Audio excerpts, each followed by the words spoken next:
Namaste and welcome to the second class. Today we'll continue what we started off last week, which is the Varnamala, the Sanskritam Aksharamala for Vedic chanting. We'll have Seena ji join us in a few minutes from now. Meanwhile, some of you had asked me what's the meaning of the mantras that we do initially and the one that we do at the closing, Purnamada. So I'll give a brief explanation of that, and then we can start with class today. Many of you might already know this. So we start with the three Om chanting. So we do that here. There are thousands of meanings of Om, or the Pranava, or the primordial sound, or the first sound that created everything. So here we are using it as a portal or a doorway for us to get from our everyday busy life, whatever we are doing, uh, into uh, into the learning that we are doing from a Vedic chanting perspective. So we are using it as a doorway, mental shift from one state to the other. So that's why we are doing. We start with three Oms. After that, we chant Gananan Tva Ganapati Gumavame. So this is an invitation to Ganapati. It could be in the form that we know him, the favorite form that we know him as the elephant head, or it could be in any other form as well. But what we are essentially doing is inviting that divinity to come and sit in front of us. So as we are chanting, as we are learning, come and sit in front of us. So feel that uh, his presence is coming in. He is the he's the poet of poets, Kavin Kavinam, and he is Brahman himself. So he's coming and sitting in front of us. So have that feeling that he's coming in and he's with us and protecting us through this. And let there not be any vigna to what's going to happen here. So we start with that. Next, we invoke Saraswati. Saraswati also means the flow. Saras, uh, सरलता से जो flow हो सके वो flow होती है. So that as well. So inviting her. She's also Vak Devi, which is the Devi of Vak, which is a voice and speech as well. So we inviting her presence. And there is a word called Dhi there. Dhi, where have we heard Dhi previously? Anyone where have we heard the word Dhi? Gayatri Mantra, Yes, Gayatri Gayatri Mantra. And what does Dhi mean? Buddhi, Yes, intellect. Dhi, intellect. Exactly. Yeah, so we are inviting her to illuminate our buddhi, just like the Gayatri Mantra. And then we do Sahana Bhavatu. The context here is someone is teaching, there are lots of us learning. So the context is that let whatever we are studying, we do Sahana Bhavatu. Maybe do this together and may whatever we study be vigorous and may this be maybe become more Tejasvi out of it and may it help everyone. So there is a Dhi there as well. So while we chant it, let's remember that there's Dhi in two places. So we start with that and then we remember our Guru. Before that, we start with a few uh, seconds of silence and bringing to our mind the image of our Ishta Devata, our favorite form of God, our Kula Devata, our family deity, and our Guru as well, and invoke their blessings also. What we will do is also keep a sankalpa for our practice. Why are we doing this? What's the purpose of doing this? One is from the learning perspective. One is what do we want in life right now? What's important for us? So let's keep that sankalpa as well. And then with that, we start with the practice.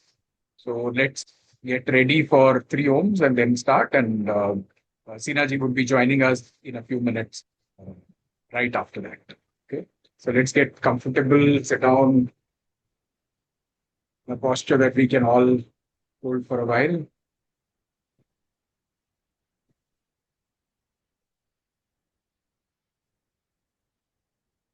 Let's switch our videos on and be on mute. Take a deep breath for three ohms and enter into the portal. Om.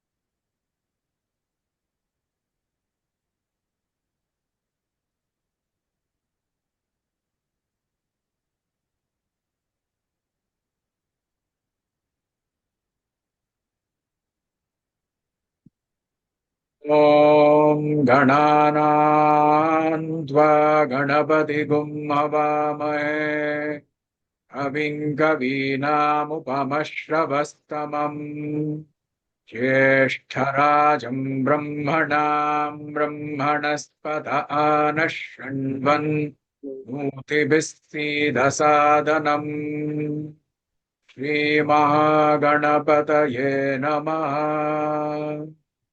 प्रणो देवी सरस्वती वाजेभिर्वाजिनीवती धीनामभित्र्यवतु वाग्देव्यै नमः ॐ श्रीगुरुभ्यो नमः हरिः ॐ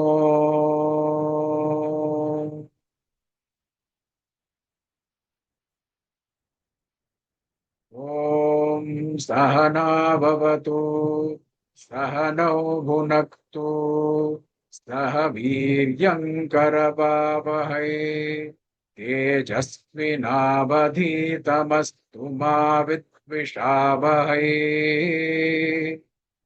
ॐ शान्तिः शान्तिः शान्तिः हरिः ॐ. Continue to sit with your eyes closed. Bring to your mind the image of your Ishta Devata.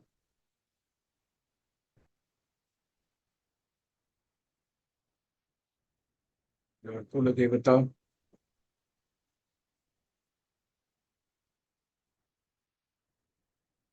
Your Guru.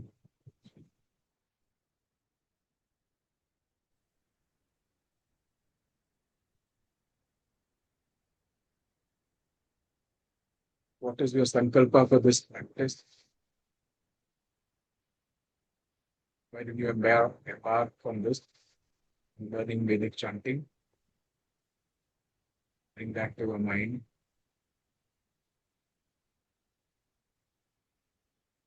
What's one Sankalpa for your life? For next week? For the next few months? That will also get fulfilled through this.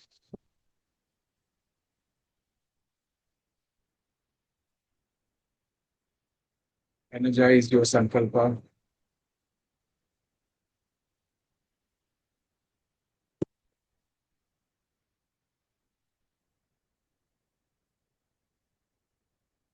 Blessings of your Ishta Devata, Kula Devata, and your Guru.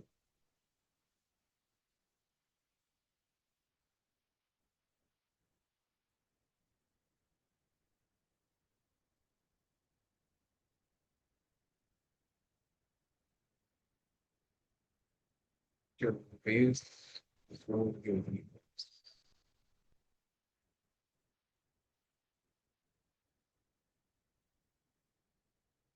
Sinaji, do we have you here on the call? Yeah. Yes, I'm here. Great. So over to you, Sinaji. I won't take any more time. I'm sending you a request. Yes. Yeah.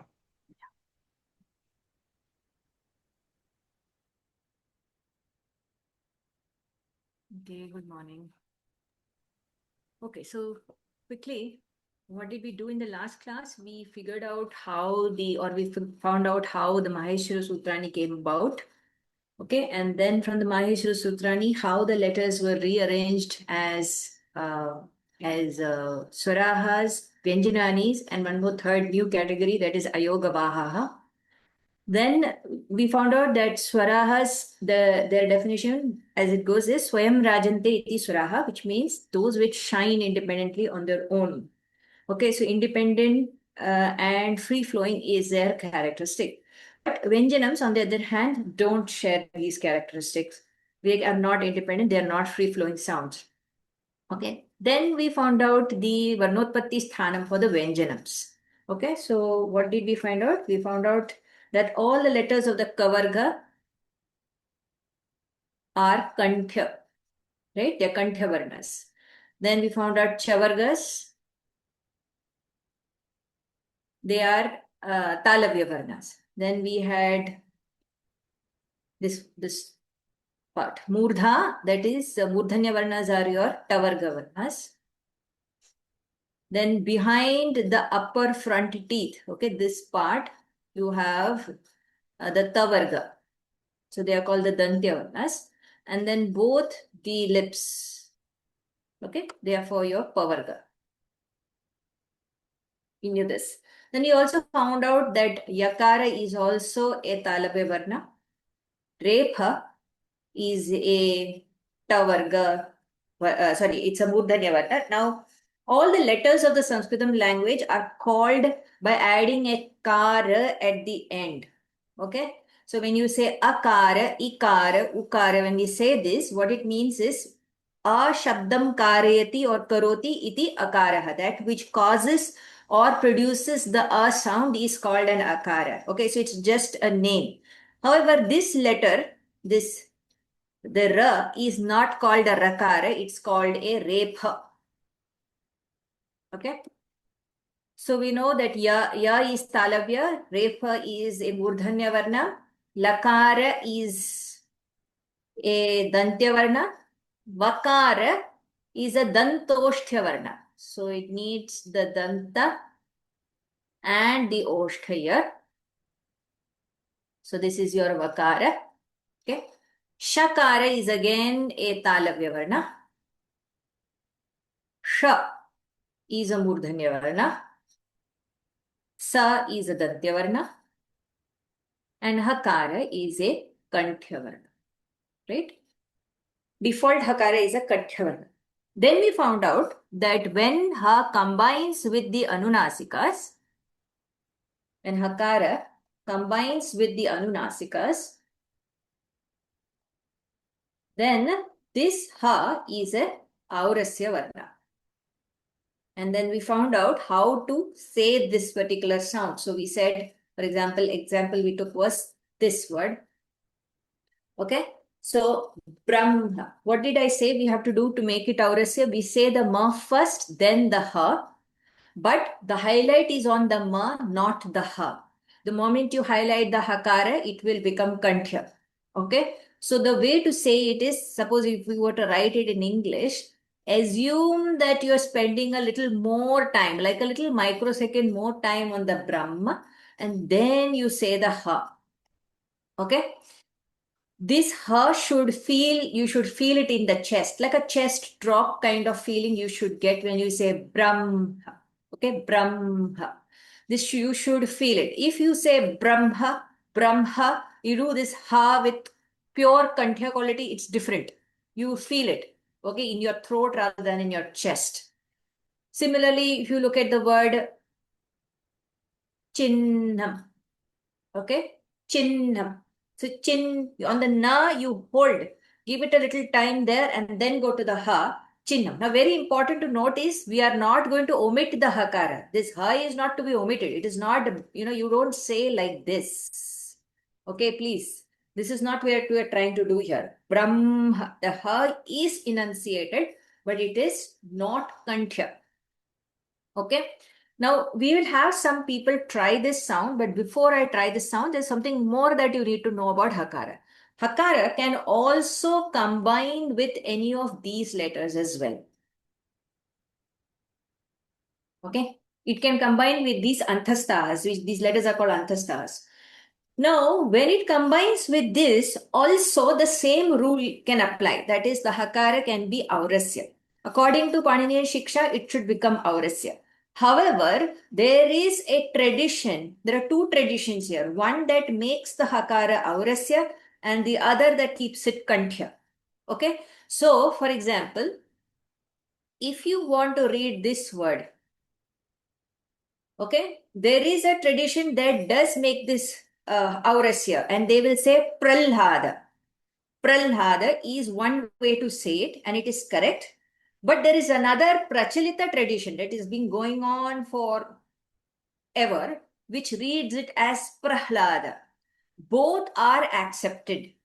Both forms are accepted. So whether you say prahlada or prallada, it is correct. Whether you say bahya or by, okay, I find it difficult to say. But if you can say that, or if you are in that tradition which says it, then that's also fine. Whether you say raswa or raswa, both are okay. Whether you say bahvi or bahvi, that's also fine. Okay. So whichever tradition you come from, that's okay. Only thing is, when it comes to chanting, it is preferred that you follow what the group follows so that your voice or your pronunciation doesn't stick out in the group. Okay. Especially if you have that kind of voice. But otherwise, both are okay. So there need not be a debate. Is Prahlad or Prahlada? Both are fine. Okay. Now let's have a few people read out Brahma, because this is going to come in all of your chantings. So just 2-3 people can try and read it. May I? So let me just increase my volume. Yes. May I? Yes, yes. Brahma. Brahma. Can you feel the drop in the ha? Yes. I'll say it again. Yes. Brahma. Okay. I'm not really hearing the ha. Are you saying it? Yes, ma'am. It's that drop in the chest, that one, Yes. right? Yes. Yes. Brahma. Okay. Fine. Thank you. Next. Next. Which one is the next one, ma'am? No, no, no, no. Next person. Okay. Same Can I word. do that? Whoever. Yes. Brahma. Yeah. Brahma. Brahma. Yes. I try. Yes. Brahma. Her, don't make it, don't highlight it. Just go a little more softer on the her, but in the sense, you keep your hand on the chest and focus on the mouth. So, Brahma. Brahm, just do that. Brahma. Did you feel? Brahma. Did you feel it in the Brahma. chest? Yeah, I did. Okay. Brahma. Yes. Brahma. Brahma, can you repeat? Brahma. Brahma. Yeah. Okay. Brahma. Whoever said it, can you repeat again? Brahma. Not hearing the her properly. Brahma. Brahma. Okay. Okay. Enough. I think you can then practice it while you're doing your chants. Can I go next, please? Oh. Brahma. Yeah. Okay. Ha is good, but just keep it little more subtle. Don't make it come Okay. out too much. I'll try again. Brahma. That was better. Okay. Fine. So this is clear, the sound of Brahma, right? Okay. So fine. We did Brahma now. Now let's go to the question which Rohitji had asked in the last class. Okay. So what he asked was this part. His question was, if we said these were Vargiya Vyanjanams, right? These were Vargiya Vyanjanams. All of these called Vargiya. And these were called as Avargiya. So classified and non-classified. So his question was, if Ya and Sha, in this case, for example, Ya and Sha are also of a Talavya Varnas, why were they not put in the Cha Varga? Or for that matter, if Refa and Shakara are also Murdhanya Varnas, why were they not put in the Ta Varga? You can do that for all the other letters also, right? So it's a valid question. I'll ask one more question. My question is, let's assume, let's take this particular example. Okay. Your tongue moves to the talu region, right? It's touching the talu region. And you put an effort, the air is blowing out, whatever, the touch is happening. How are you getting so many different sounds in just cha varga? Forget about the ya and sha. In just cha varga itself, how are you getting so many sounds? Chalo, let's say the cha sound also, you put more breath and it became cha. But how are you getting ja, jha, and nya? How are you getting these sounds at the same spot? You're not doing any, it's the same position, tongue moves there. How? Right? So his question, yes, someone answered. The tongue, the position of the tongue hitting is in different ways. Is that right? Yeah. So the answer to both these questions is there is something called effort. Okay, which we call as prayatnaha. There are two types of prayatna. One is called as an abhyantara prayatna, internal effort, and the other is called a bahya prayatna, which is an external effort. Now, all of these technical terms are not important for you. Whatever I'm telling right now also is not important for your chanting purpose. But because a question was asked, then it remains, a doubt, like why? Why it doesn't make sense, right? When you're learning Sanskritam, why is it not making sense for me? So I'm answering it for just that reason. Now, this Abhyantara Prayatna talks about the extent of the touch. Okay, so if you look at the cha varga, cha, cha, ja, ja, nya, feel the touch. It's a very, very strong touch on the sthanam.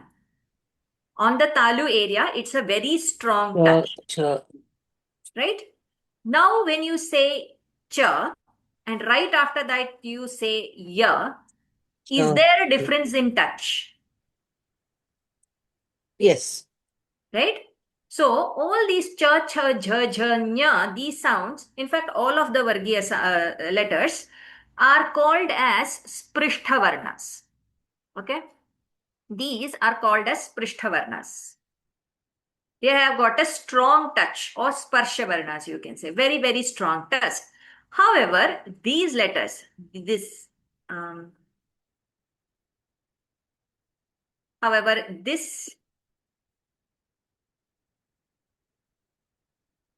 these letters, the ya, ra, la, and va, they are called as Ishad Sprishta. That means there is a slight touch. It's not as strong as cha. So yakara, when you do, it is not as strong a touch as cha. Everybody agree? Okay. Now, the next letter was sha, right? This is also talapya.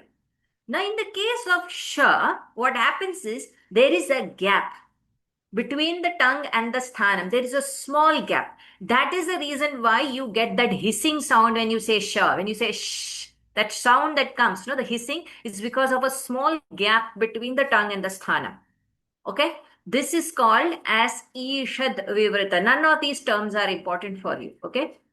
Vivrita. There is a small gap between the tongue and the sthanam, a small gap, and through which the air is being pushed out, causing that hissing effect.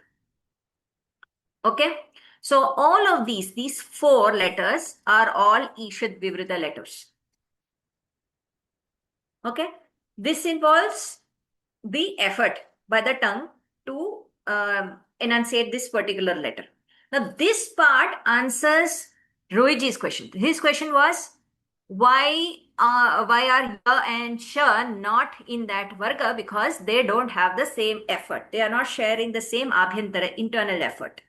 Okay. But my question was, why do we even have so many letters? How are we able to produce so many distinct letters in every varga itself, which are classified in the same varga? But how are we able to get that? Okay. Or how distinct sounds are being made? So for this, one more effort we have to take into account, which is called as the bahya prayatna, external effort. Now, this external effort doesn't happen outside your body. It is happening inside your body, but outside of the mouth region. Okay. So from here, where the throat is, from there below area. This is the area and where this effort takes place.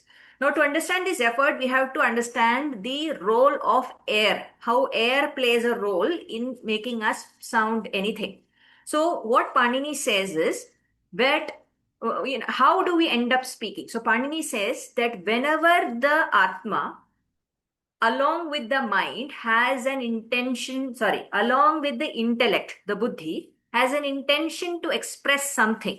Let's say it has an intention to say the word Om. Okay, the Atma wants to say Om. So what does Atma do? Along with the intellect, will use the mind as a tool. It uses the mind as a tool, and this mind will provoke the Kayagni or ignite the Kayagni. Kayagni is situated in the Manipura area. So it will light up that Kayagni. Now, when you heat up, the air moves up, right? So it will push the air upward into your chest area, into your throat area. It will go into the Murdha, enters your vocal cavity, into your mouth. And then there is a striking, your tongue moves around, and then you end up speaking whatever you wish to speak. This is what Panini says, how we end up talking. So movement of air is essential for us to speak. So when we talk about movement of air, everybody knows that we have got vocal cords. But what are the vocal cords actually doing? So there are two of them. They are called as Ghoshatantri or Ghoshatantriya in Sanskritam. Okay, there are two of them. So if you look at a cross-sectional view, suppose if this is the Ghoshatantri, there are two of them. So they are supposed to be like this, but I'm going to show you like this. So they can be in this position or they can be in this position inside your this area, the throat area. Okay. So suppose if they were in this position, okay, and now you're trying to speak certain letters, and the Ghoshatantris are like this. What will happen? The air is getting pushed, but as it tries to push, it will cause the Ghoshatantris to vibrate. Correct, no? The vocal cords will vibrate. And when it vibrates, the sound that comes out as a result will be resonant. They'll have a resonant quality. They'll have a ringing quality. Okay? But if the Ghoshatantris were open, okay, and then you're saying certain sounds, the air will just flow smoothly. Like a breath, it will flow. There will be no vibration of the vocal cords, and there will be no resonance in those sounds. Right? So now you try this. Keep your hand here, just above your neck, 4 fingers, you keep here. And say, now, okay, always remember when you're speaking, there is a movement happening in the throat. Ignore that movement. What you're trying to figure out is the vibration. Are you able to feel a vibration happening in your throat? So I'm going to say certain letters, repeat that and see.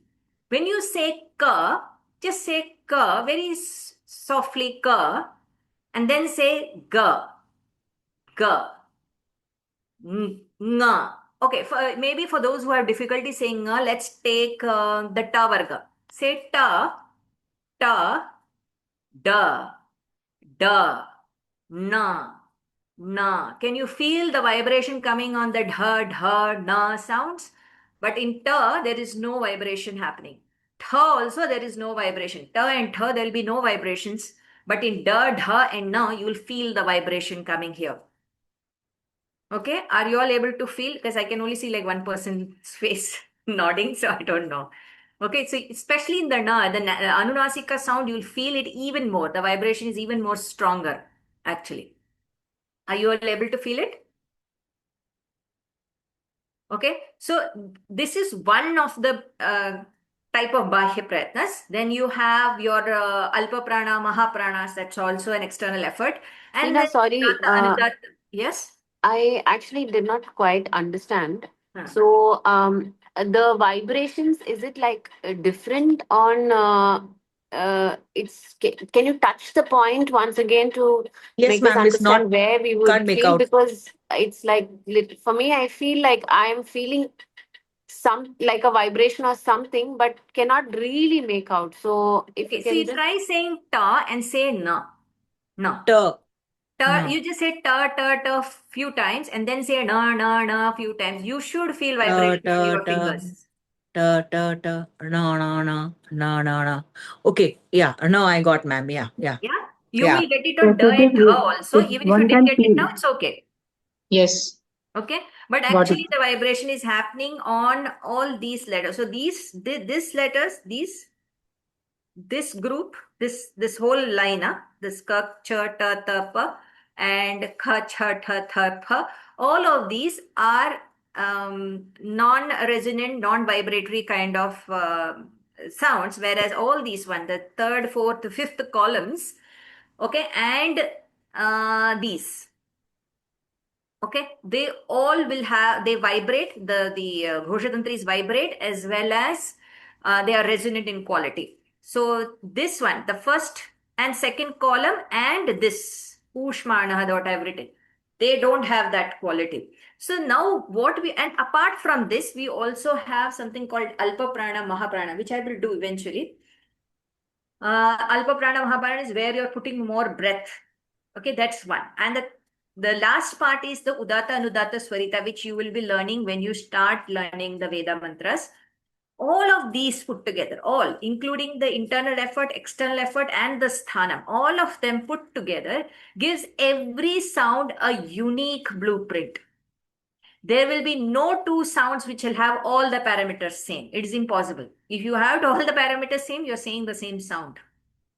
Okay. Now, this is not very important for you to know. Okay. If you didn't understand, just leave it.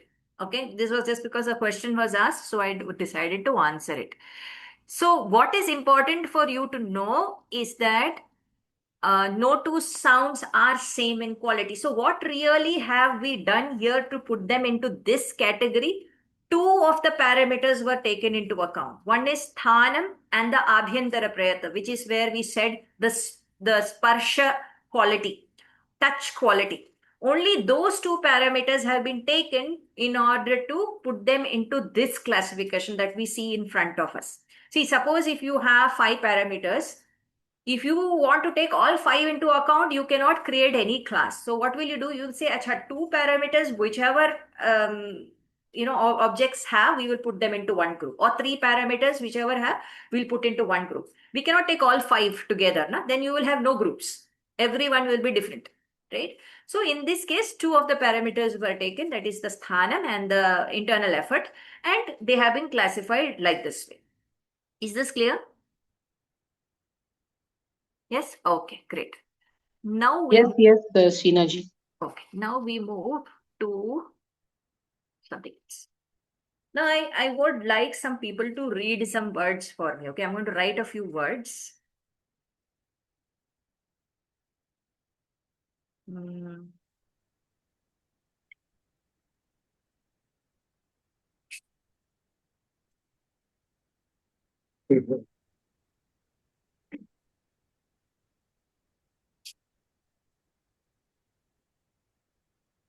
Ram. Wait. No reading now.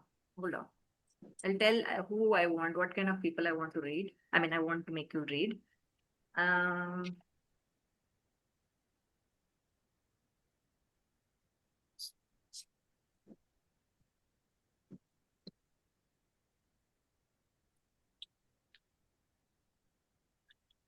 Okay, I think this should suffice.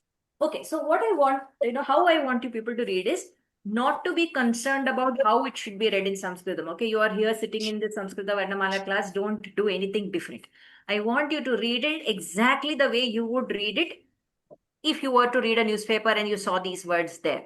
In your normal life, in your normal way of reading, in whatever language, whatever it is, how you read, I want you to read that way. Now, who I want to read, who I would like is someone representing north, east, west, south, middle, all different parts of the country. I would like some people to read it for me.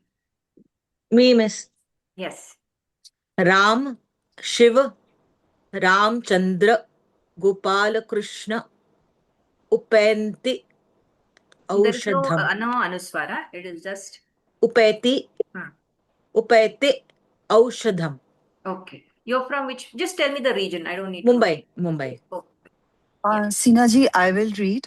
I'm from North. Hmm. Ram, Shiv, Ramchandra, Gopal Krishna, Upeti, Aushadham. Okay. Sinaji, I want to speak. I am from North. Okay. Ram, Shiv, Ramchandra, Gopal Krishna, Upeti, Aushadham. Okay. Now someone from some other regions. Yeah, I'm from Sorry. I'm Madhu from South. Okay. Ram, Shiva, Ramachandra, Gopala Krishna, Aupati, No, that is Aushadam. first letter is U. Who is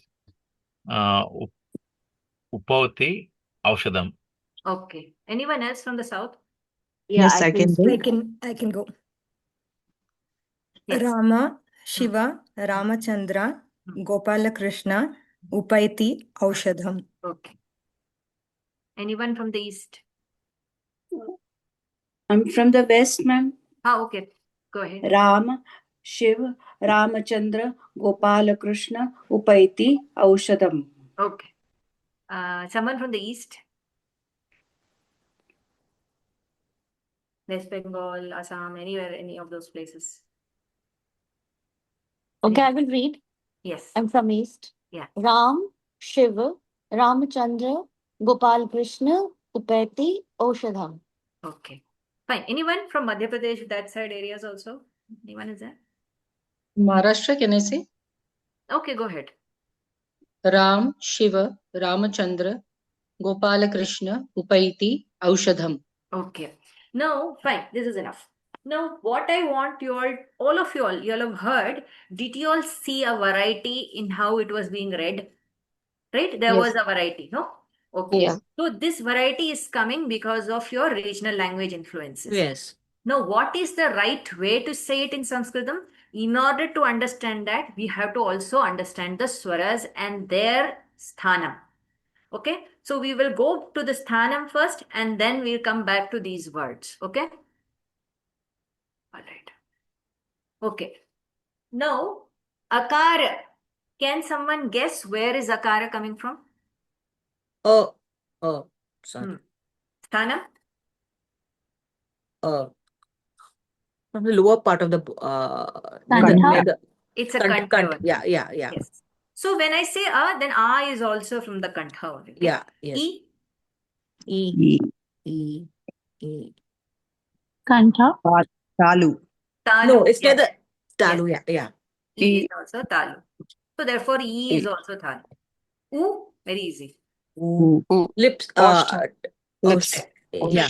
However, so here you have the U sound, right? R.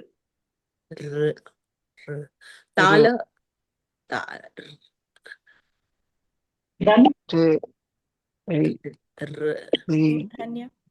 Aushta and Tala. Murdha.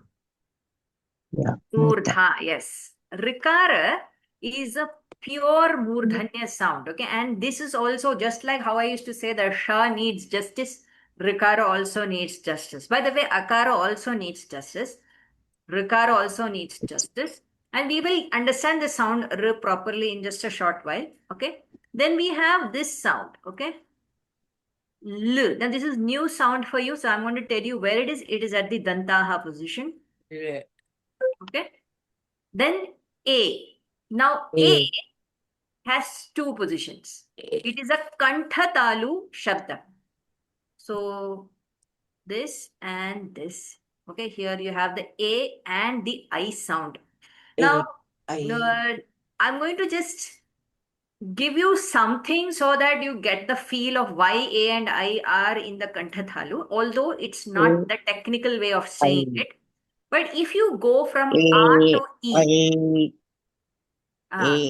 yeah. Can R I to please E. request everybody to mute, please, because we're not able to hear otherwise during the practice. Okay. Now, when we go from R to E, I. Can you see that? Feel that I sound coming? I. Can you see that? A and E. I is a Akari is a Kanthya Varna, E is a Talave Varna. From when we go from this position to that position, we are getting that I sound. Now, A plus E is not taken as I in Sanskritam, but just so that you get the feeling of why there are two sthanams, I said it like this way, okay? I. Can you feel it? You're getting why, no? Now, O and OW. Go from A to U. You go from A to U, what do you get? Au, right? Au. You see that au sound coming? So, Kantha Osthya sounds are the O and the O. Okay, Kantosthya sounds. They are Kantausthya, actually, we say. Right? So O and O are there. A and I are here. In this, the I sound, O sound also needs focus. Okay. Now let's go back to this sound and this sound. This is new for most people. This is a rare sound. This is quite rare. Okay. So we'll first look at this rare sound. Okay. How do we say this sound? It's called the L sound. How do we say? You know, lakara is at the danthya, no? When we say la, your tongue is touching at the back of your teeth. Now what you're going to do, you're going to say the lakara, but try and avoid the touch, which means what? You will hold your tongue back. As you say the la, hold your tongue back and as much as possible avoid the touch. There might be minor here and there, little bit the tongue will try to touch it, but you have to say l. You're going to, you want to say the la, but you're not going to let yourself say the la. Okay, so can couple of you try this sound? L. L. Once again. L. Ha. Someone else? One more person? Can I try? Yes. I didn't hear it. No, L. Can you say it? Say it with the akara. So then only I can hear you. No? I'm not able to hear you clearly. Ha, that is better. Yes. Can I try? Yes. It's L. L. Yes. Can I try? Yes. L. Yes. L. L. Can you say L? Just put the L. akara at the end. Okay, so L. L. L. No, don't say ill. Okay, you have to just say the L like that. L. L. L. Yeah. Okay, enough. Okay, now you understood how you are getting the L sound, right? You got to do the Can I same. ask a doubt Yeah. regarding the sound? So when I'm trying to say it, the tongue is, when I'm trying to restrict it from touching the danta, it is touching the tala. Is that wrong? That's okay. See, it is a dantya sound, okay? Can you try saying it? So, ro. No. L. That's it. Lo. L. Can you say L? Can you suggest a word so that we can See, there is only one word that I know, which is, pronounce the whole word? this is the only word which we ever come across. Klipta. Klipta. Now, very important is it's not a la. So you don't say klipta. Okay, we are not trying to say that, or klipta, you're not trying to say. This sound, one other issue with this sound is a lot of people, 1 minute, please stay on mute. Some people tend to read it like this, like as if it is a la with the rikara matra given to it. It's not a lr. It is wrong. Because the moment you say lr, you have a dantya varna and a murdhanya varna coming together. Okay, so it's not even supposed to be written like that. It's written this way. Okay, this is the way to write it. It's a L, purely dantya sound. If with some practice, you will get it. Okay, it's just that it's new for you. It's an absolutely new sound. But the idea is why we say, try saying la and then avoid the touch, but you will feel a minor touch here and there. It is quite possible. The reason is because this varna is not a pure swara. It's a mishra varna. So it has the lakara amsha in it along with the swaramsha, but more higher proportion of swaramsha in it. Therefore it has been put into the swara category. But there is a minor lakara touch given into this swara itself. Okay? Ma'am, may I suggest a word? Maybe the word ill will explain law. Like, are you ill? Love. It's a proper la, no? There is no. Okay. You are touching the back of your front teeth. Okay. Okay? Yeah. Now, rikara also needs a similar kind of a treatment. Okay. Now, what happens with rikara is it is pronounced in certain regions like re, and in some places like ru. Okay? Now I want you people to tell me what is the problem with doing re or ru. Let's take ru first. What is the issue with this sound? Since now you know the sthanam and everything, can someone tell me what goes wrong if you say ru? It includes Oshna as well. Yes, very good. It's including the oshtha also. You have to use the lips. Ooh, that Yeah. ooh sound you have to give when you say ru, Ru. right? Yeah. So the rikara is defined purely as a murdhanya sound. It cannot use the oshtha. Oh. Okay. Now what's wrong with the re then? Re. It uses talu as well. It uses the talu because the e sound is coming in it. The e uses the talu. Where are we seeing it? Here. See that? E is the talavya sound. So if you say re, then you are using murdha as well as the talu. Both the sthanams you are using. So both these are incorrect forms. It has to be a pure murdhanya sound.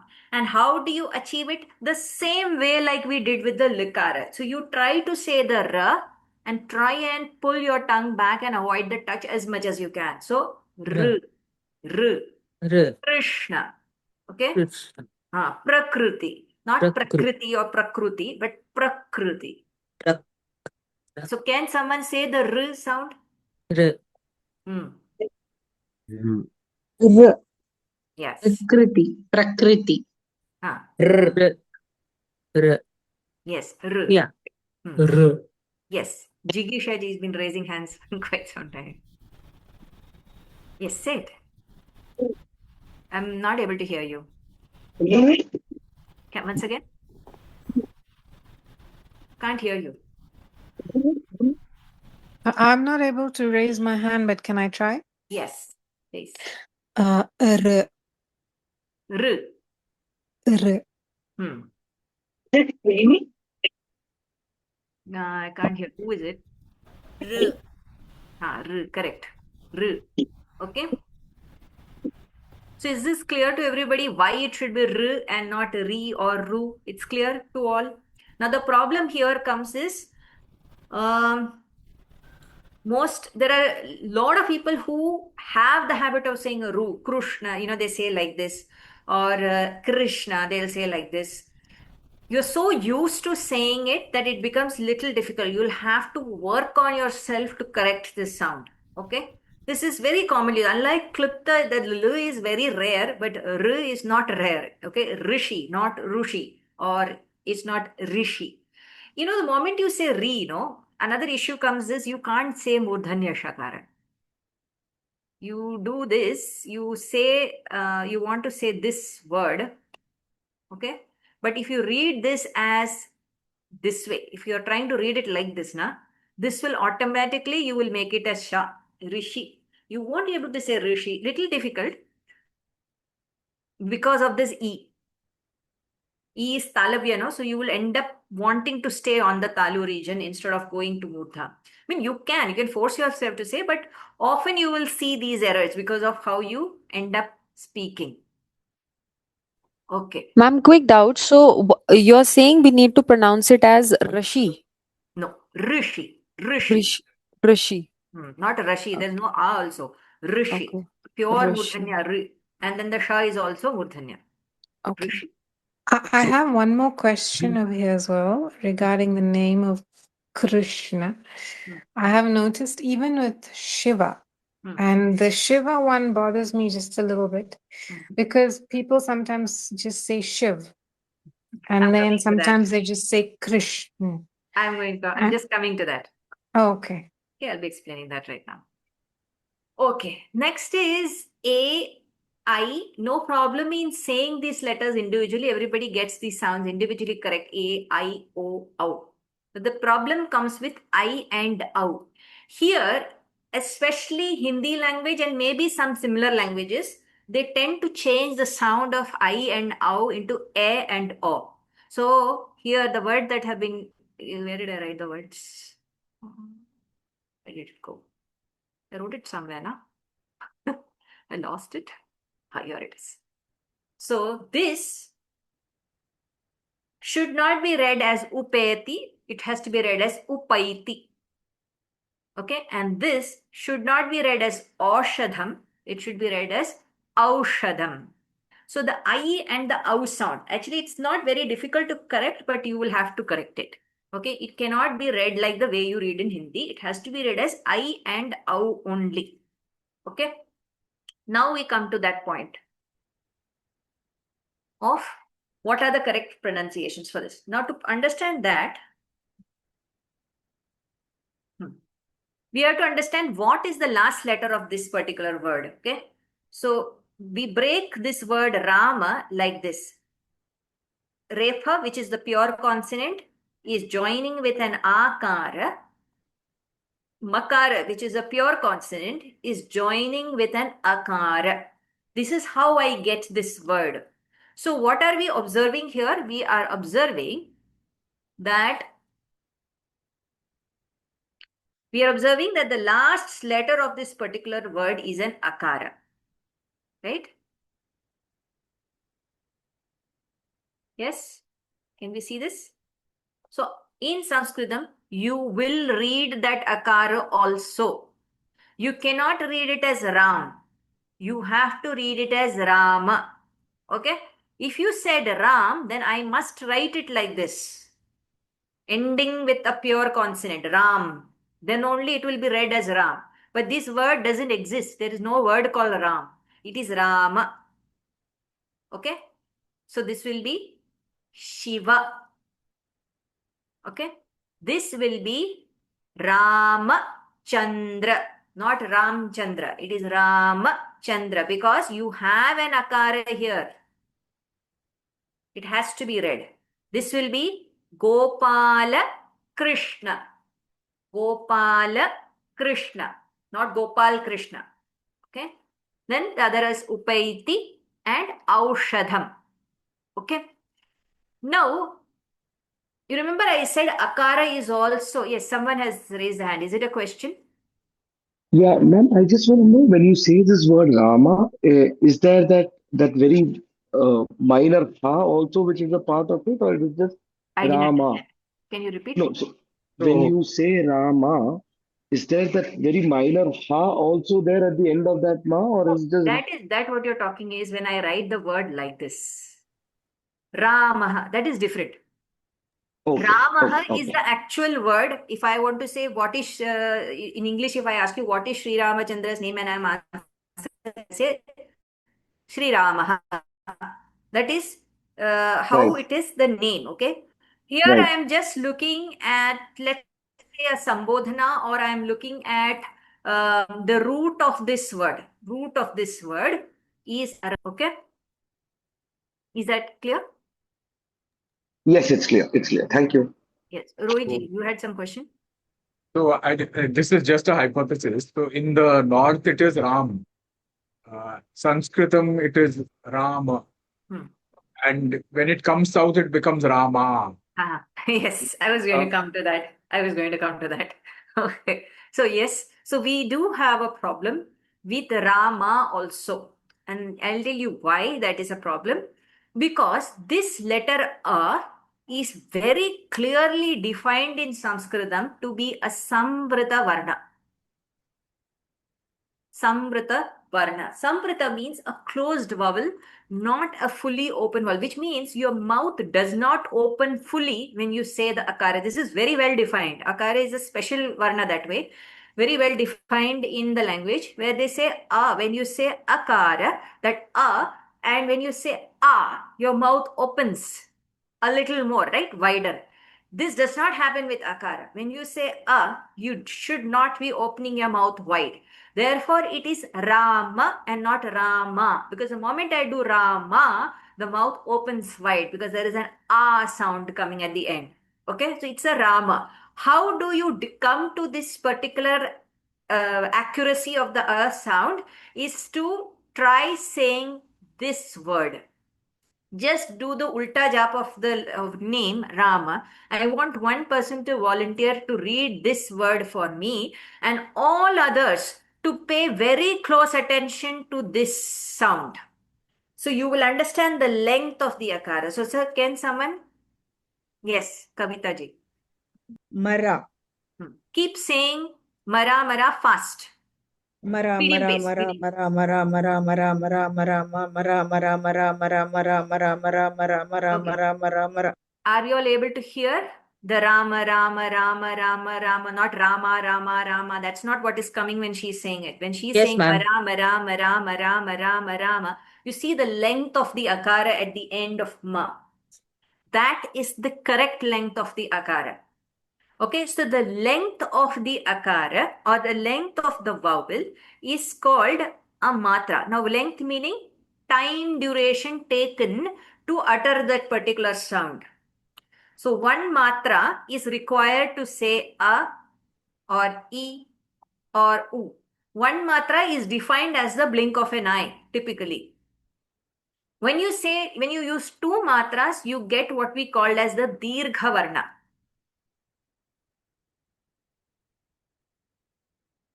Here. So you can see this is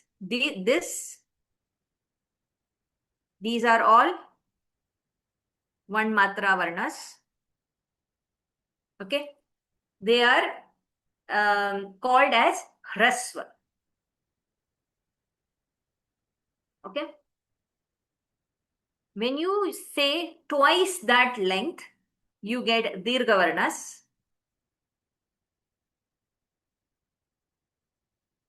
Okay. And these are also dirgha.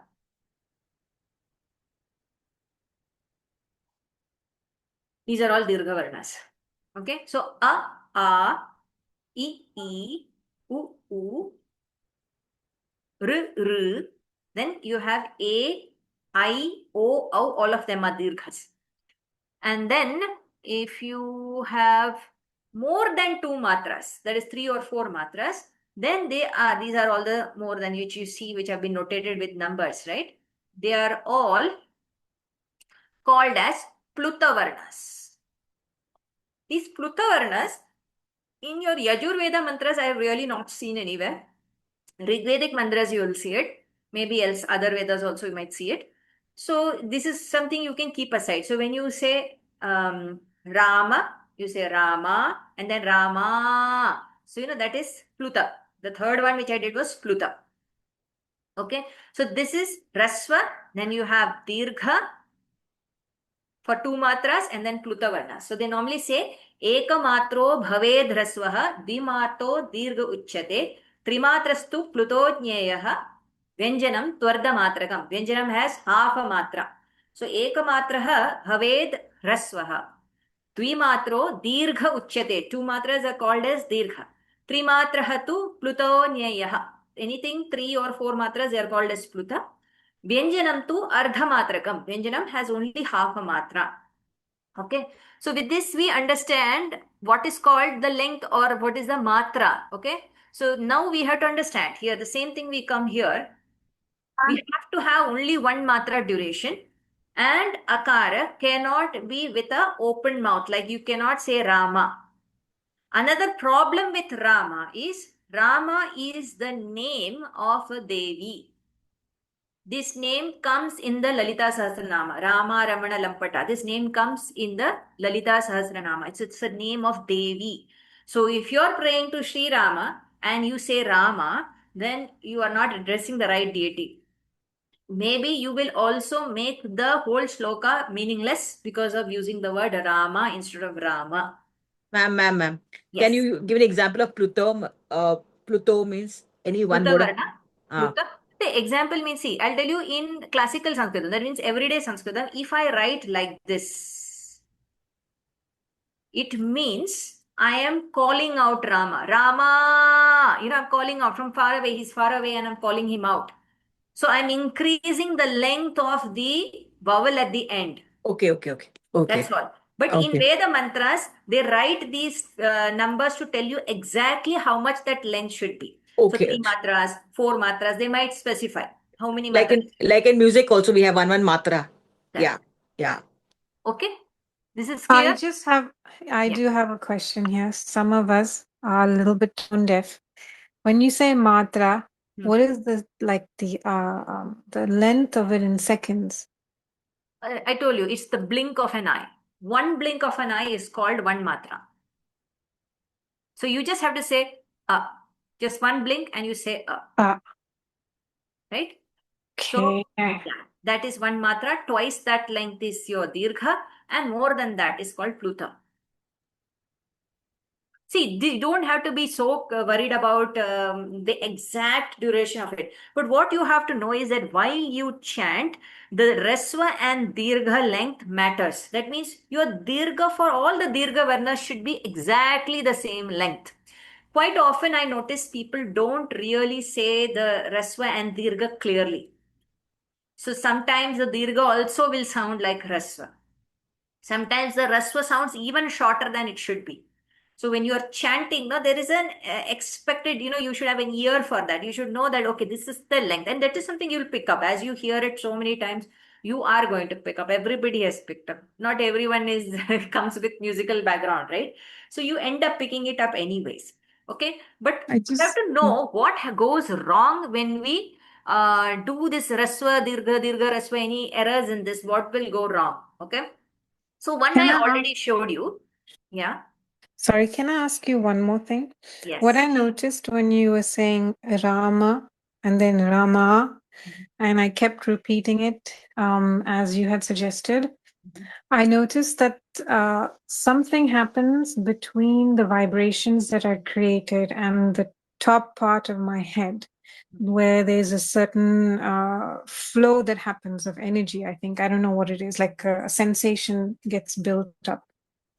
I'm just wondering if it's true or not that having different lengths of these sounds creates different vibrations in different parts of your brain. It could, because that's what if you notice, there's something called as a chandas in Sanskritam, right? So the chandas is the meter.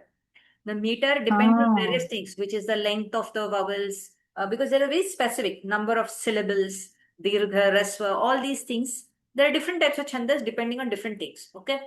Now, when you do this, suppose you had to say Rama, but you ended up saying Rama. Say, suppose it was supposed to be dirgha, but you ended up saying short. You could affect the chandas. So when you affect the chandas of it, that wave pattern changed. There is a wave pattern that is formed when you are uttering sounds, right? There is a sound wave that is created. It is getting changed. So it might be affecting you in some way. So mantras usually mantras, they are mostly, the work that they do is on the sound waves. The way they work for you is that sound wave, especially if you listen to Veda mantras, and when you start doing the Udatta Anudatta, you can feel the waves. Okay, you will feel that up and down happening. And even one slight error on the part of the chanter, and you know that the wave has been disturbed. You know what? I just want to confirm one more thing when we're chanting all of this, because I can feel it in my body sometimes, especially with some of the sounds that you're giving. Like when you said anga, the very first line, very first lesson, something was happening at the back of my neck, near my, what do you call? I don't know, somewhere at the back, between the start of my shoulder blade and the end of my cranium. So the thing is, like, I just want to know, is there anything we should be careful of when we are still learning that could be really something to watch out for? Because what is happening for me as I'm saying these sounds is that I can feel different parts of my brain almost getting activated, and sometimes different parts of my body. Yeah, that is good. But the thing is, you don't have to worry anything as long as you are able to say these sounds correctly and let the mantras do its job, whatever it has to do for you. Okay. So you just have to be reading it like the way where your teacher is going to teach you the mantras. If you are able to do it that way, you should be fine. Okay. Is that clear? Okay. Yes, it's clear. Thank you. Last question, sorry. Because sometimes we come from languages that are not at all used to any of these sounds or these words, Is there any exercises we can do to prepare our tongues for it? Because sometimes I know that it's kind of difficult. Not difficult, but feels strange. Yeah, see, one thing is you can go through the videos again and try and practice each sound separately. You might find some YouTube videos as well that will teach you each sound so that you can practice them, especially the ones that you don't know. But if you know the position of it, you can get it, but you have to maybe work a little harder, especially when you are doing the Mahapranas and all, because sometimes I notice that people who are not used to any of the Indian languages have difficulty with Mahapranas. Okay. So you will have to do something like that. Otherwise, there's no other way to figure it out, right? You'll have to practice.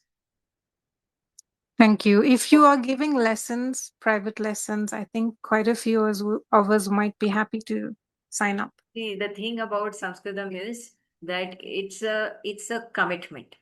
A lot of the people like to do window shopping. They'll come and because they get very excited about this class, the Varnamala class, and then they'll say, "Yeah." But then the thing is, you have to put in a lot of effort, and it takes.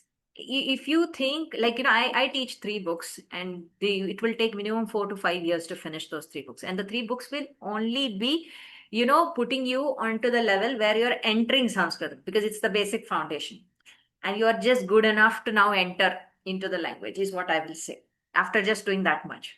So you have to think through it if you wanted to, because otherwise it's not going to be of use for me if the student just comes in, tries it, then doesn't make effort, doesn't attend the class, and then leaves. So anyways, let's not talk about that right now. It's going outside of the topic. Okay.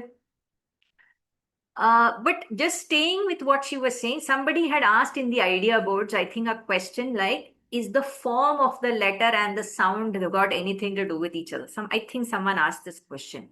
I hope I understood the question correctly. So I think what she's trying to say is, he or she is asking whether akara, if it's written like this, has this form, the shape, got to do anything with the sound a, okay? Now, the thing is, the language Sanskritam used to be written in many different scripts prior to the Devanagari script. This script is called the Devanagari script. Prior to that, you have the Brahmi script, Siddham script, the Kashmir's Sharada script, Gupta script. Many scripts were there before Devanagari came into being. Okay, even in Devanagari, the akara and all used to be written differently. There was a different way to write it. Now, script, Devanagari is only a tool. It's just a medium to write. Okay, you can write the language in you can write the Sanskrit language in any script that supports its phonetics.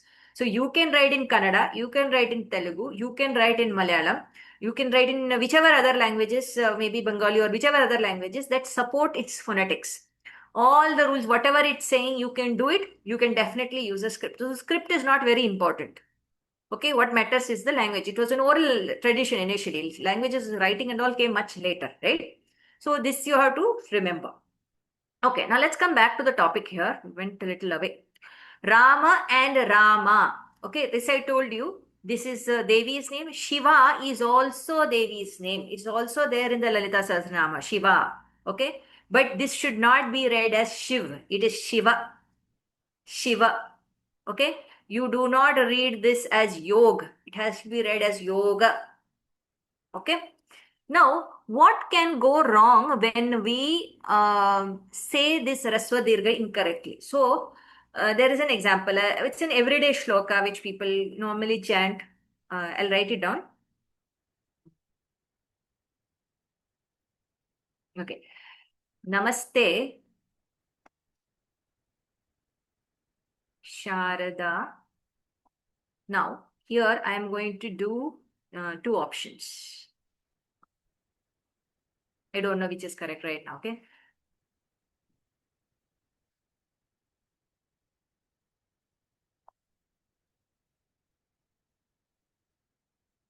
Okay, I don't know whether it is me or ni. Which is correct? We don't know.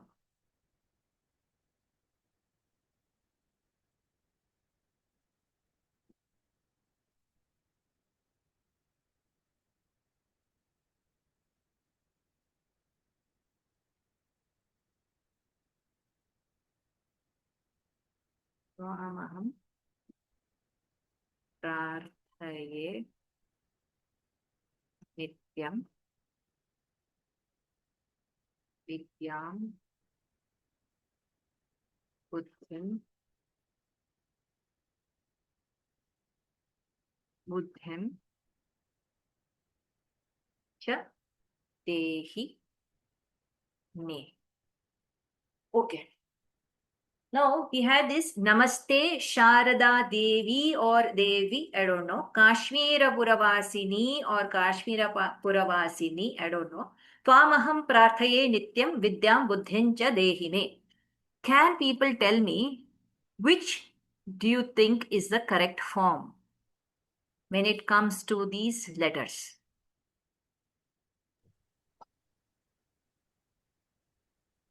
Comes I to think first these one, letters. Devi. First one, Devi. Devi. Devi. Devi.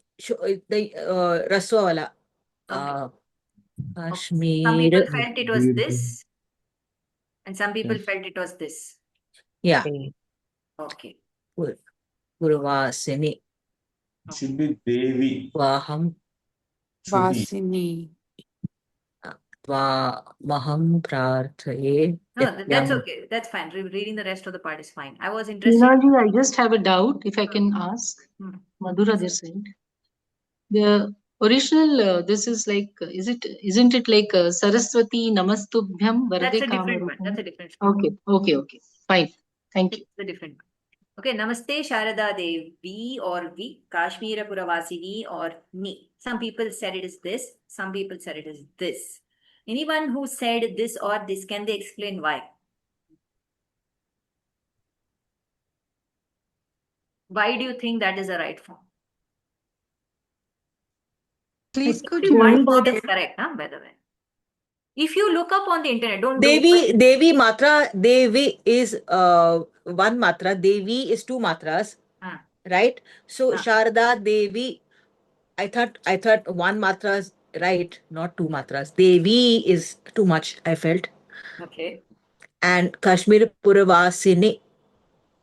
Okay. I don't know, that was my thought. One Matra. Okay. All right. What Now, I if you feel look is up that if online it right is now, Dirgha, I'm telling you, you will find all sorts of permutation combinations with these. Okay. When it comes to this, someone is raising their hand. Yes. I think when you're addressing her, then it is longer. And if you are talking about her, then it's short. Okay. So she's somewhat correct, but she got it wrong. You interchanged the idea. Okay. May I? I can't raise my hand somehow. Okay. We, it should be we. Devi. Because it flows better into You mean to the say Dirgha? Dirgha. Okay. Okay. So now Yeah. let me answer this. Can I also give my explanation? Sure. Yeah. Sure. I think we're saying Namaste Sharada Devi because it's the first time we are addressing, her. So it's the first singular, so ek matra. Then we are, describing her more with a second, description of hers, and it's a plural and a double one where we are saying ni. As in Dirgha? Yeah. Okay. If I can All right, just all right, add okay. some. It's fine. Let me give the correct answer now. The correct form would be Dirgha. this. The one that I marked in green. That is the correct form. This is the correct form. Yay. Say it. So, Namaste Sharada Devi, Kashmira Puravasini, Tvamaham Prarthaye Nityam Vidyam Buddhincha Dehini. Now, it's not random. Okay. One thing, yes, it could be affecting the chandas. I have not checked the chandas of this particular thingy. But what's very important to understand is what's the meaning. What is the meaning that it is trying to convey? What does this? Both the words are valid, by the way. Devi is also a valid word. Devi is also a valid word. So why are we using the short one? The short version is when you are calling her out. So you are talking to Sharda Devi directly. You are addressing her and you are speaking something. So what are you doing? Hey Sharada Devi, hey Kashmira Puravasini, Namaha te, Namastubhyam. I am doing my namaskara to you. Okay, and then you're further telling her something more. You're saying, Aham Tvam Nityam Prarthaye. I am praying to you daily. Tvam Vidyam Buddhim cha dehime. You give me Vidya and Buddhi. So this is a direct conversation that you are having with Devi. So in this case, these two words, when you write Sharada Devi, Sharada Devi, you are actually doing a Sambodhana. You are calling her out. You are not talking about her. Now, what do I mean? Let's assume that I have, let's say there is a person called Rama next to me. Okay, Rama is over there, but I am talking to you. And I say, let Rama give me food. So I will say, Ramaha Mahyam Bhojanam Dadatu. This means, let Rama give me food. So here, Rama is a third person. I am talking about him to you, who is in front of me. But I can avoid you and I can directly tell Rama, hey Rama, Mahyam Bhojanam Dehi. I'm saying, hey Rama, Mahyam Bhojanam Dehi. Now you see how the verb changed. I said, you give me food, Mahyam Dehi, versus Ramaha Bhojanam Dadatu. Let Rama give me the food. So the construction of the sentence changed.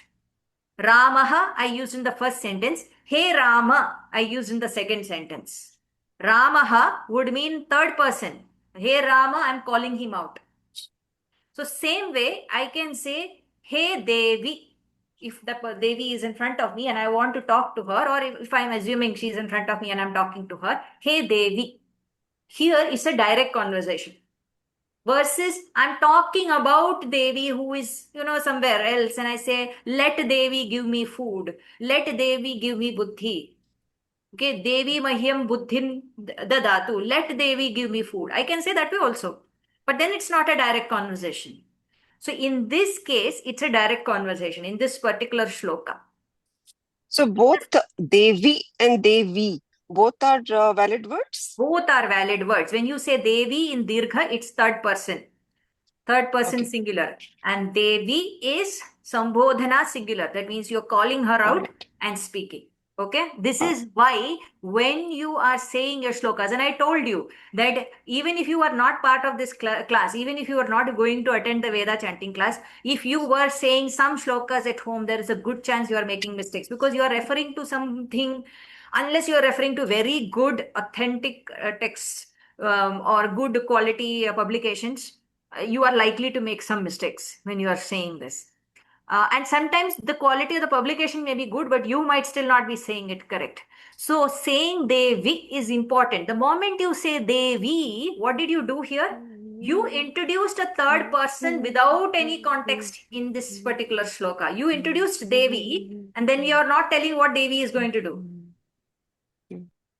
You understand the error that happens the moment you say Devi in Dirgha, and then you leave it with no verb attached to it.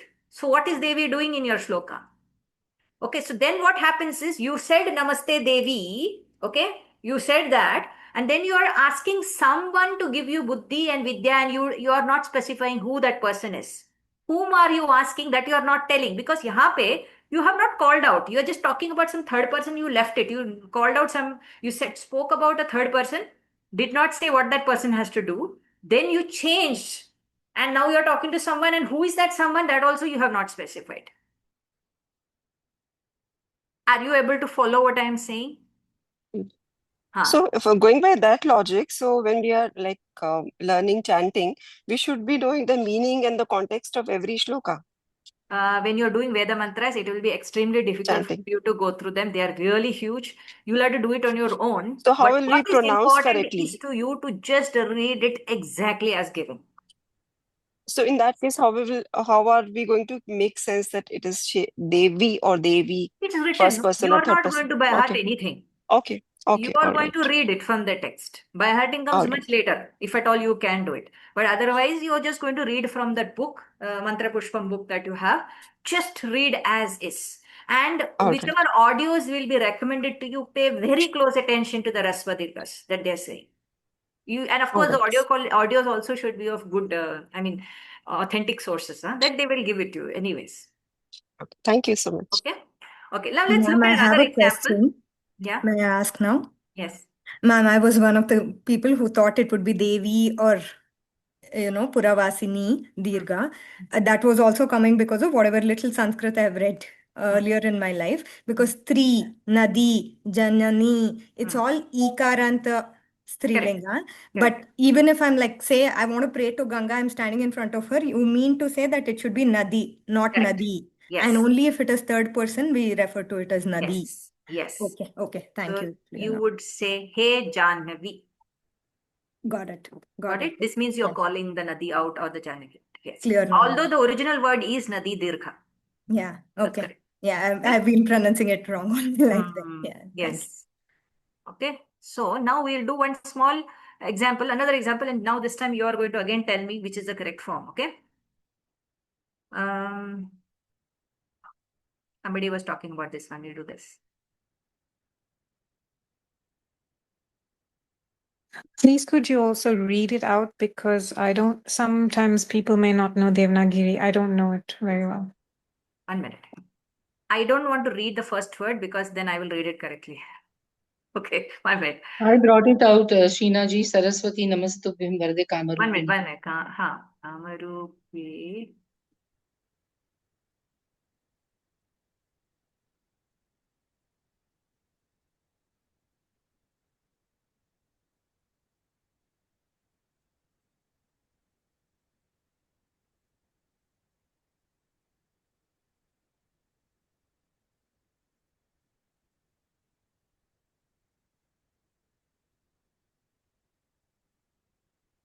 Okay.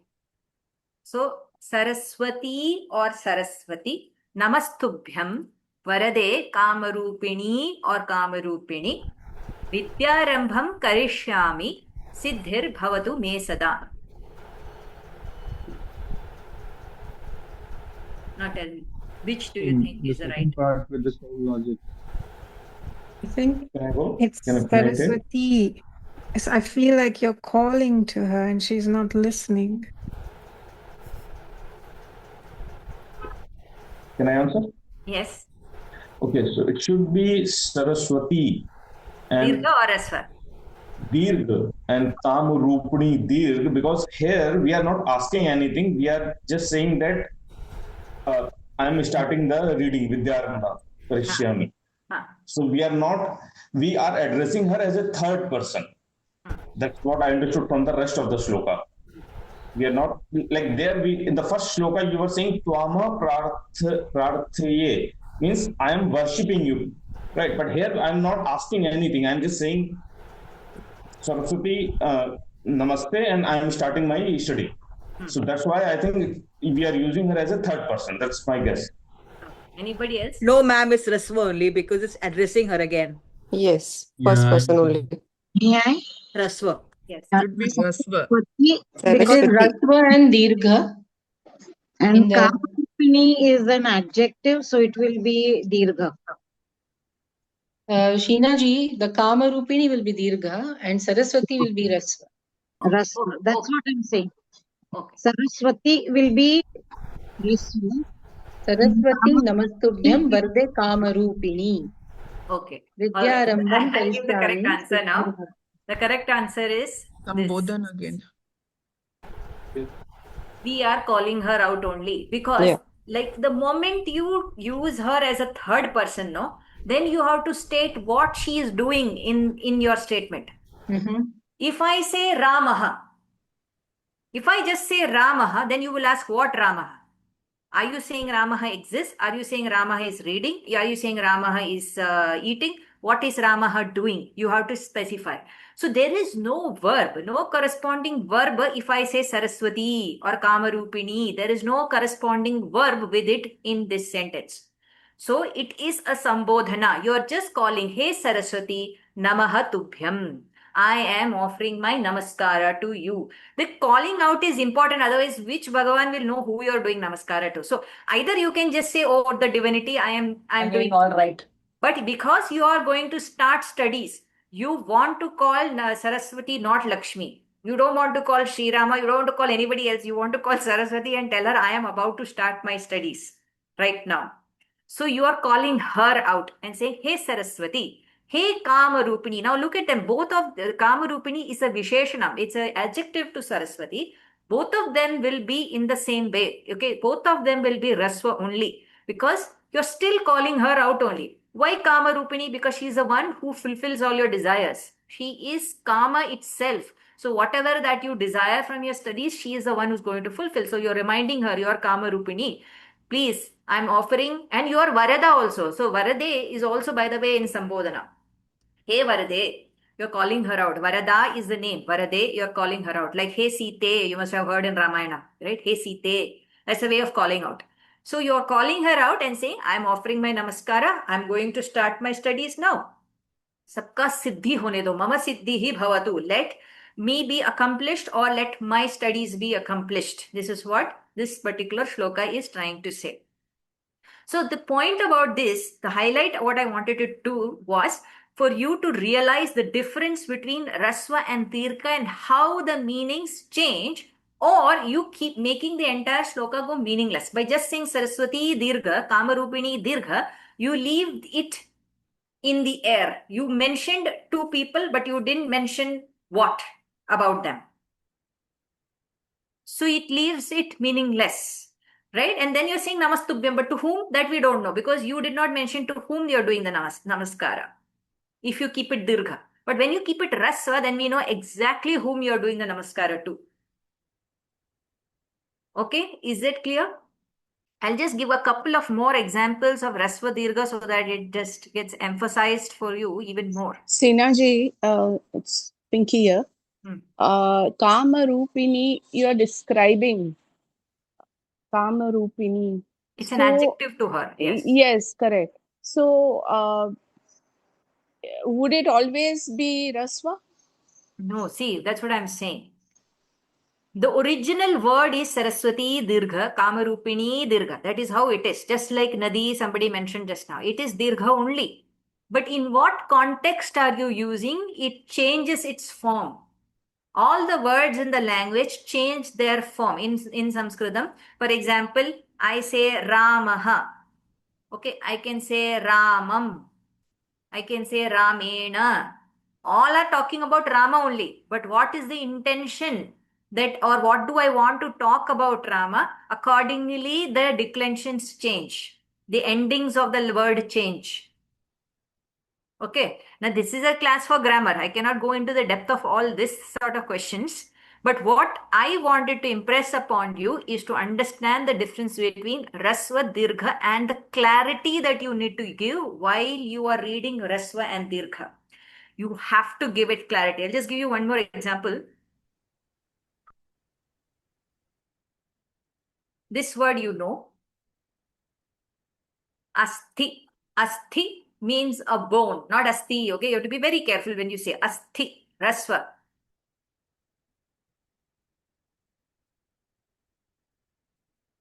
Asthini.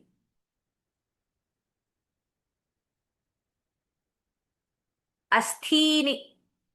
You see this? If you don't differentiate, you won't know what you're talking about. So this is one bone, two bones, many bones, more than two bones. So if you don't differentiate between this and this, will the listener be able to understand what are you talking about? Okay, another example. Now bones, maybe we won't be talking so much. Let's take this.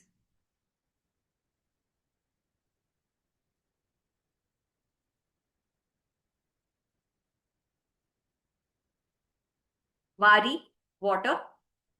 Varini, Varini. You should be able to differentiate. Are you saying Rasva or Dirgha in these places? Varini. Okay. One more word is there. Varini. So this means one water, two waters, many waters, in the water. Varini means in the water. So are you able to appreciate what I'm trying to say? That if you don't Rasva Dirgha, then what will happen? Yes. So Vari is one. Varini is two waters. And Varini is many waters. Varini. Okay, many waters. Many waters. And Varini means in the water. Wow. Varini. Yes. So you have to stress on Varini. Yeah. Varini. Thank you, Sinaji. It's Now, clear. one more word. This comes all over your chanting. This Rasva Dirgha Akara. You will see Brahma and Brahma. What is the difference? Anybody knows? Brahma means self, self Brahm, or self possessed, and Brahma is the worshipper of God, Brahma. I don't know. So it's like the Brahma. Rama and Rama. But what is the meaning? Let's see. This is consciousness. Oh, yeah. I meant that, yeah. And this is the Lord Brahma. Yeah. Okay, the Lord Brahma, the creator. Okay. Yeah. This is a Napumsakalinga word, a neuter gender word. This is a masculine word, a Pullinga word. Okay, but both of them have the same root, Brahman. The root word is the same for both. But when the gender changed, the way we say it becomes different. This is why you cannot read Rama as Rama. Earlier we said, right, Brahma and Brahma are two different entities. So if you read this word as Brahma, then you are talking about this entity. That's why it has to be Brahma. The Akara has to be a closed vowel. That's for the consciousness, Brahma. That is the consciousness, the Brahma. And Parabrahma? Yes, Parabrahma, all of them, the consciousness. Brahma is a Lord Brahma amongst Brahma, Vishnu, Mahesha. That Brahma is this one, the masculine. Got it. Yes, thank you. Okay, so is Yeah, this ma'am. clear now? Yes, ma'am. Okay, no doubts, right? So we can stop here. I think, right, Rohitji? Yes, we are beyond Yes, time. yes. There was one question, Srinaji, which I think was quite important for the person who asked me. So you said the fur is not there, it's per, but it's per there when they are when two words are joined. So, for example, That person had asked in the class last time also. I told her, she, ye janaha, this is the example she gave. Ye janaha paryupasate. Paryupasate, this word, right? Something like that. This is a Visarga rule. We will deal with it when we are talking about Visarga, which we will do in the next class. Okay? At that time, I will explain what the sound of this should be. I got what she was asking. This thing, right? Yeah. We will discuss in next class. It's going to come. Because next class, I will deal with the Ayoga Bahahas. At that time, this will come. you're leaving us with a nice suspense. Thank you, ma'am. Thank you so much. Thank you, Sheenaji. Thanks, everyone. Please Thank hold you, on. Sheenaji. Thank you so Let's much. do the formal completion. Thank you. Thank you, ma'am. Thank you so Let's much, do the ma'am. formal completion, please. 1 second. We are hurried to jump off. We're chanting the Purna Mada. Again, somebody asked the meaning of this. Srinaji, could you just tell us the meaning of Purna Mada? Okay, but I'll have to write it down, and I don't usually chant this so much. Okay. Can you tell me the shloka? Purna Mada, Purnamidam, Purnamada. Purnamidam, Purnat, Purnat. Purnamudachyate, Purnat. Purnam. Is it correct? Udachyate? I think I don't read it, so I'll have to. Let me just. Let me also. Yeah. I do it. Purnasya Purnamadaya. 1 minute. Purnasya Purnamadaya. Purnamevai Vashishyate. Purnameva Vashishyate.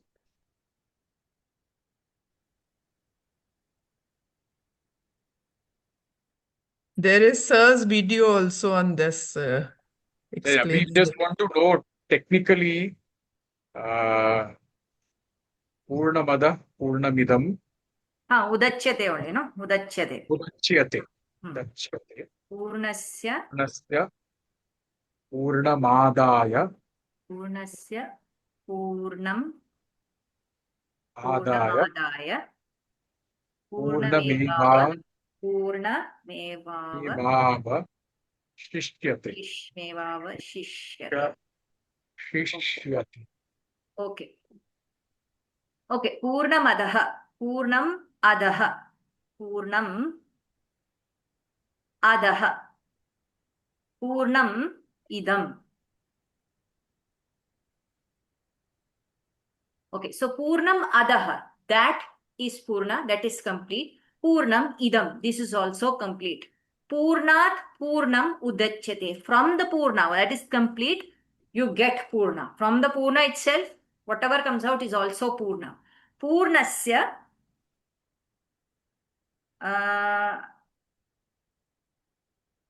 okay. When you take okay, Purna adaya, okay. Purnasya Purnam adaya. When you take out Purna from Purnam, okay, Purnasya Purnam adaya, यानी कि पूर्ण का पूर्ण लेने पर या पूर्ण का पूर्ण से पूर्ण लेने पर क्या होता है? पूर्णम एव अवशिष्यते. Purna alone remains. Okay, this is what it is trying to say. So Purnam adaha, that is Purna. Purnam idam, this is also Purna. Purnat Purnam udachyate, पूर्ण से पूर्ण ही आता है. पूर्ण का पूर्ण लेने पर भी पूर्ण एव बाकी बचता है. Okay. Miss Purna means completion, or it means the wholeness? Wholeness, yeah, you can take that notes. From the wholeness. So it's like a mathematical formula. That is infinity, this is infinity. Infinity plus infinity is infinity. Infinity minus infinity is infinity. Yes, yes. Like that formula. And the way we chant it at the end of everything is to remind us of that infinite. And also, in my mind, it is this is 1 second or 1 time right now, or 1 matra right now. That matra, this second is complete. So this class is complete, and we don't need to have any incompleteness with us for any second, because that is done. What is done is done. Now, and each second is complete with the presence of that Purnata is what is one of the meanings that we can take. So we'll chant this and close the class. Get ready to chant 1 Om. Om